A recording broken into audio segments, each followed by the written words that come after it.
So I actually had some of the content from this video previously in a video covering the same flight with my old video style without the voiceover. However, that video got copyright claimed out the wazoo. So we're here to do this video again in the new style, hoping that you guys can enjoy the flight just as much as I did. As I had to get on the 747 before they were gone, as I hadn't been on it before, and in all honesty, I didn't know if I'd be able to get on them all that much.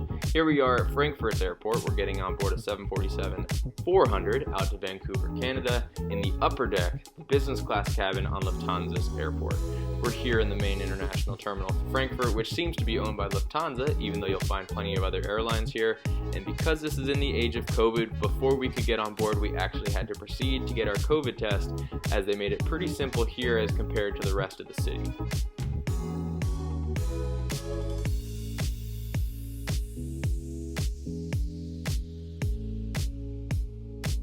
And with the COVID test done, we descended back into the check-in area here at Frankfurt Airport. On the left side is all the economy check-in, which you could see took up most of the area. To the right side was mostly business class, with a small first class wing tucked off to the side, as well as those who are traveling with Star Alliance priority. Off to the side, the first class check-in, which has a separate area. However, Frankfurt does actually have a first class terminal that I'm hoping to check out soon. Now, of all the departure boards that I've seen, Frankfurt so far has to be one of my favorite.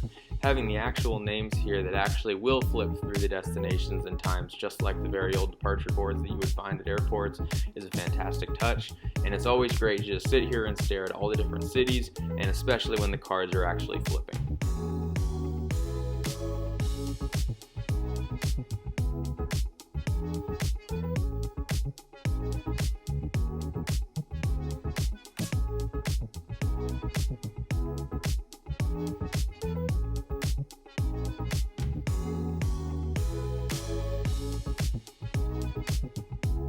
Now from check-in area, we're heading off to security, and they force you through this long mall hallway where there's plenty of shops and duty-free type stuff that you can purchase on the way out to your gate. There is no way around it, and if there is, I couldn't find it, and the shops just seem to continue going and going and going.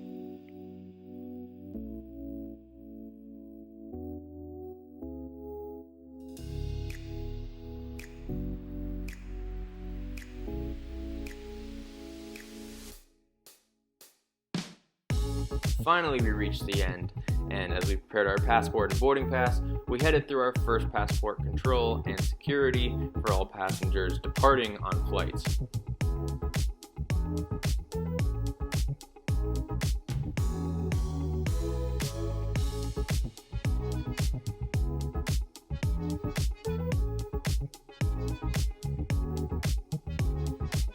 Now, much like Munich Airport, Frankfurt separates its gates in a similar way, in the sense that there's the domestic departures, there's the international departures, and then there's an additional level for the specific North America departures, where there's an additional level of screening for passengers going to the United States or Canada. Now, this content is actually from a flight I did back in April, and believe it or not, this was my first time leaving the United States, and it was fantastic. One of the reasons was that I got to see plenty of airlines that I wouldn't naturally see, especially at my home base of San Francisco. Always a great touch to go around and explore what the world has to offer, and I'm so grateful that I was able to do that so much this year.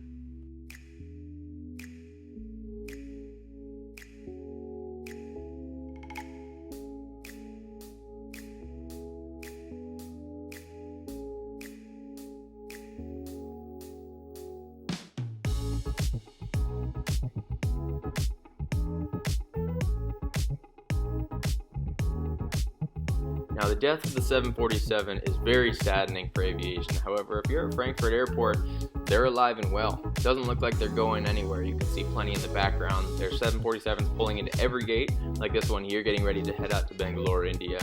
Now, I actually booked a few flights on 747s over the last couple of years, trying to get this journey completed and get my upper deck experience that I was waiting for. Airlines like Thai, airlines like Asiana, airlines that had 747s at the time, but as COVID just continued and continued, more and more of those 747s retired, and I saw my chance to ride in that coveted upper deck of the 747 slipping away from me. So when I was able to get the upper deck on this Lufthansa 747 going to Vancouver, I knew I had to jump at the privilege.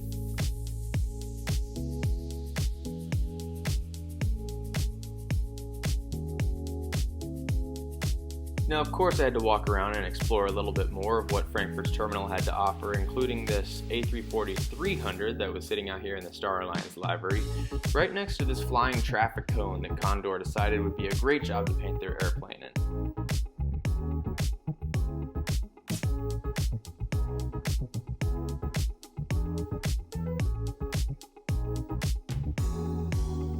Off to the side, I spotted an A380, which I had to go check out, because at this time I had never actually stood this close to an A380. Now, say what you will about whether you think these are good-looking aircraft or ugly aircraft, but what you cannot deny is just how massive these airplanes actually are, and when you're standing right in front of it, it looks even bigger. One of the things that was surprising to me is the gate coming from the upper area here. I was trying to figure out if it was coming from a lounge, but it seems that there's actually just an escalator for the upper deck passengers that can board from up top, so they don't have to go up this huge ramp or up the stairs inside the aircraft.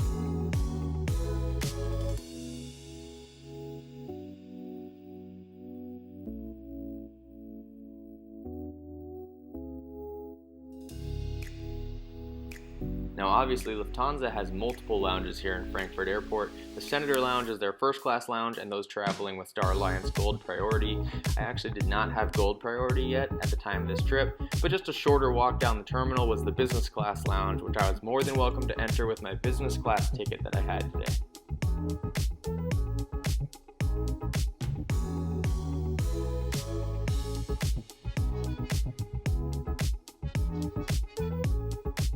Now, there was actually a ton of seating in this lounge, however most of it seemed to be full, especially as we got closer and closer to my scheduled departure time, and so I decided to walk around and take a look at the food and drink options after I had scoped out a seat for myself. One thing that I did make note of is that there was actually not a ton of food selection, something that kind of surprised me. However, there was a ton of drink selection, both alcoholic and non-alcoholic, something kind of interesting. Because I was in Germany, as the saying goes, when in Rome, I had to get my German beer as it was my last fix before I got on board my airplane, so I grabbed my Becks and I sat down with my passport and my laptop and waited for them to call boarding for my flight, since my gate was pretty much just downstairs.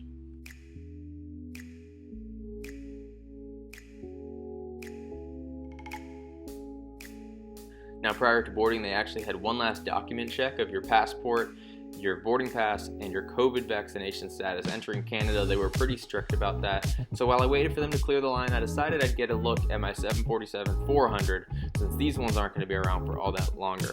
And so since I had the chance to fly in it, I had to take in every last drop.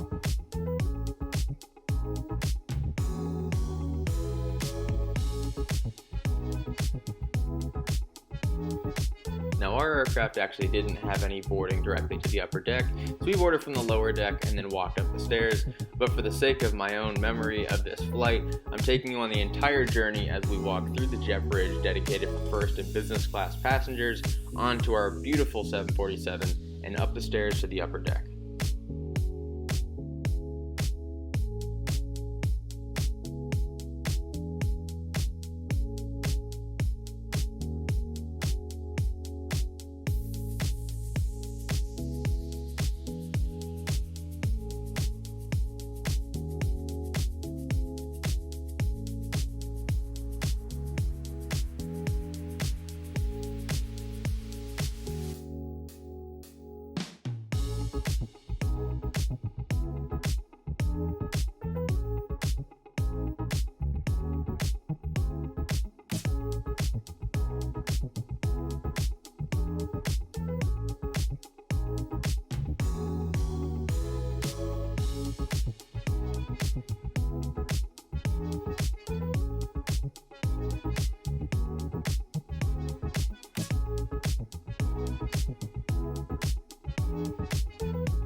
And well, here we are at seat 85K, which is going to be my seat across the Atlantic Ocean over to Canada today.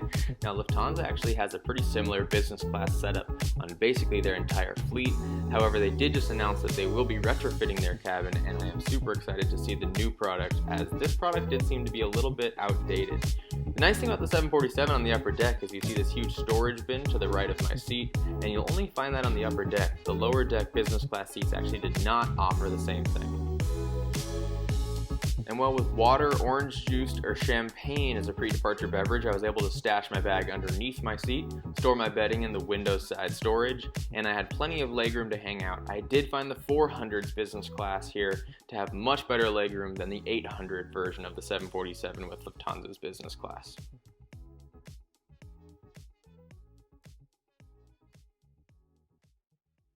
A drawback I found of the upper deck of the 747 is that the windows were actually really far away, and because of the double pane, the pane was actually pretty wide. I'm assuming that has to just do with the angle that the side of the airplane is up here, but it did make it pretty hard to get a view backwards towards the engine from the seat.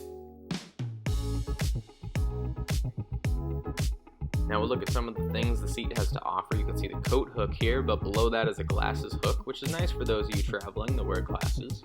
The seat back pocket had your basic literature in it, but below that was some extra storage, which had a grocery tote with some amenities in it, and a water bottle for everybody on board business class.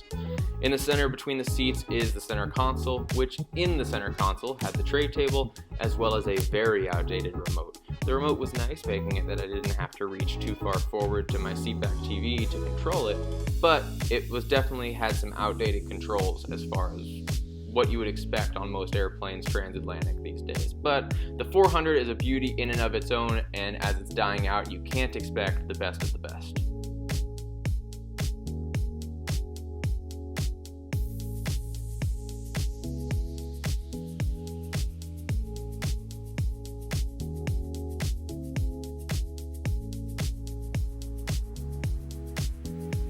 Now, for those of you who are interested, here's a look at the menu. Feel free to pause if there's any of this that you want to look at. Otherwise, use the timestamps below to go ahead and skip ahead to further parts in the video.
Cabin crew prepare for departure.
Shortly after takeoff, they came around with the first of our service, which was a beverage service as well as a cup of almonds, and I got to take a little bit more of a look at the menu that we'd expect on this flight.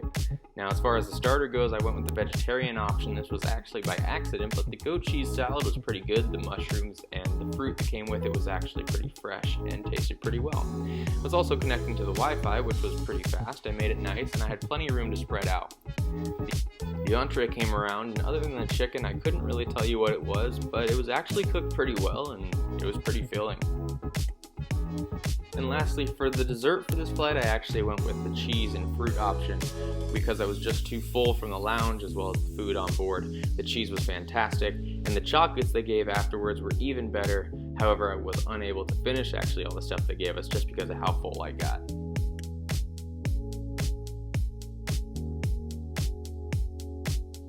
The onboard Wi-Fi was actually so fast that I was able to get pretty good live tracking of our flight, which made it nice considering that there was a sea of clouds outside of us and I couldn't really see much of where we were until we got closer to Greenland.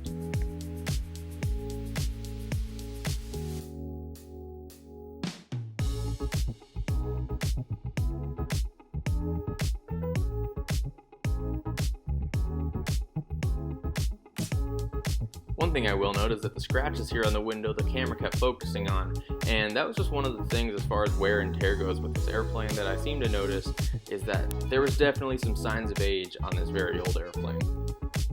Not long later, the beautiful coast of Greenland started coming into view. Very icy this time of year considering this was early April, but we did get a fantastic view of the snowy coast and some of the mountains of the outer areas of Greenland.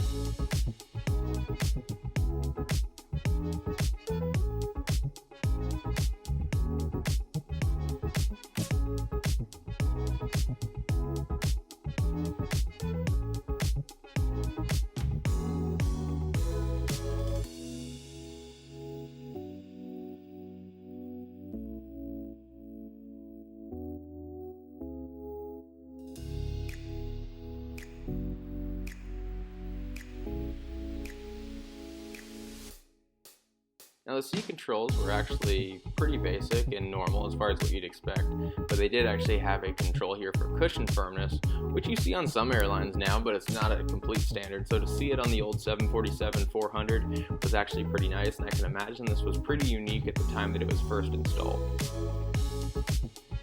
Now the Germans must love their sweets because they actually came around with a basket full of chocolatey snacks and insisted that I try multiple of them.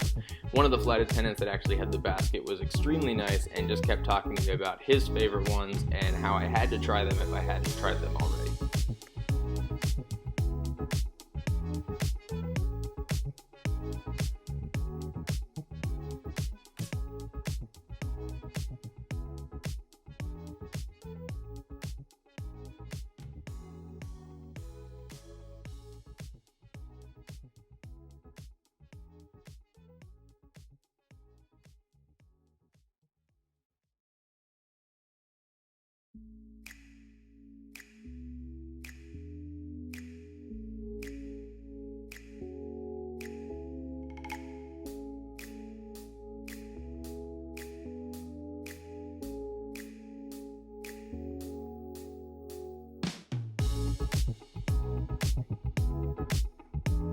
Now the seat actually did have some accessible features as far as those who were trying to sleep on this airplane.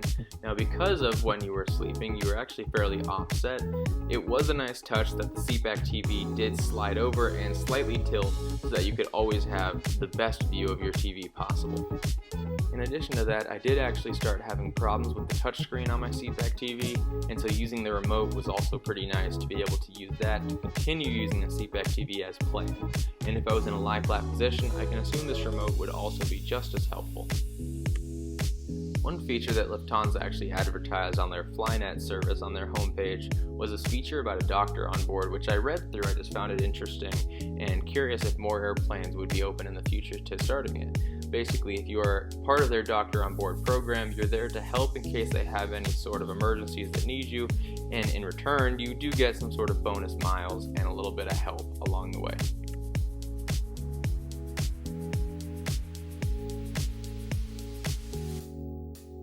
After a short nap, I actually woke up and we were back over Canada, so I knew that we'd be getting closer and closer to Vancouver as we went. So I took a look out my window at the Canadian coastline, and they started actually preparing one last meal service, or snack service, whatever you want to call it. Now this meal was about as German as it comes. It came with a nice banana pudding with toppings in it, a soft pretzel, as well as cold cuts, gherkins, and potatoes. It was fantastic, and I couldn't have thought of anything better to have when flying Germany's national airline.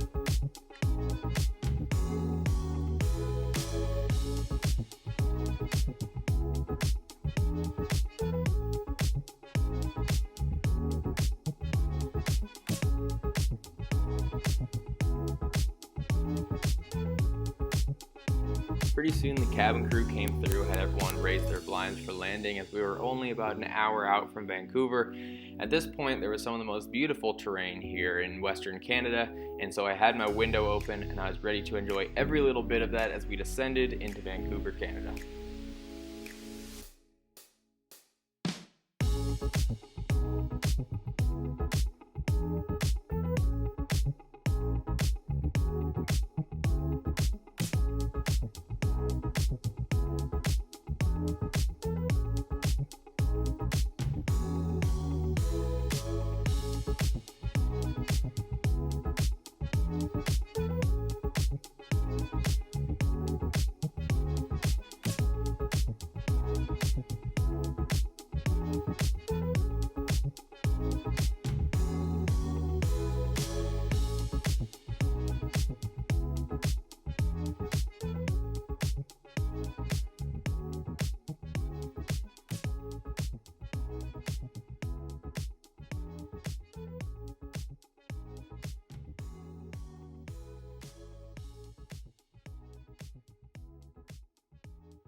Herzlich willkommen in Vancouver, liebe Fluggäste.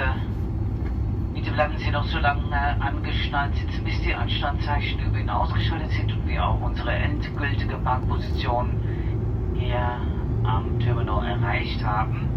Kapitän Engel und die gesamte Besatzung danken Ihnen, dass Sie Lufthansa-Stallions für Ihren Flug heute gewählt haben. Hoffen Sie haben eine angenehme Aufenthalt hier bei uns an Bord gehabt. Wünsche Ihnen noch einen schönen verbleibenden Tag hier in Vancouver oder Umgebung und gegebenenfalls eine angenehme und vor allem auch sichere Weiterreise. Vielen Dank und auf Wiedersehen. Und falls Sie die Uhren auf die lokale Uhrzeit von hier umstellen wollen, ist es etwa 2:45 nachmittags. Vielen Dank und auf Wiedersehen. Wir haben noch einen wichtigen Hinweis für Sie. Wir werden hier kurz vor dem Terminal warten. Da werden die Triebwerke ausgeschaltet. Bitte As we taxied to the gate in Vancouver, I couldn't help but think about how fortunate I was to get to ride on the upper deck of this 747 before they're gone forever. Definitely a top bucket list item for me, and I was so happy to be able to get rid of that off my bucket list. And actually, the Canadian customs agent seemed just as thrilled with the 747 and was trying to get on one himself. Unfortunately, though, it was time to get off the Queen of the Skies and head back into the Vancouver airport and through customs. I will definitely not forget this flight, and as I walked through the glass jet bridge, I couldn't help but turn around and get one last look of this beautiful airplane, which, to be honest, I'm not so sure if I'll get a chance to fly on again before they're gone for good.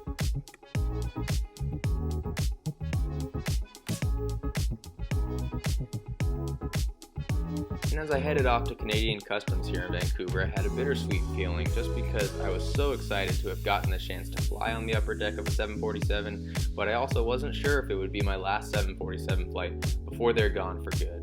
However, I was super excited that I got a chance to do it while they were still around. I hope the rest of you guys get a chance to as well.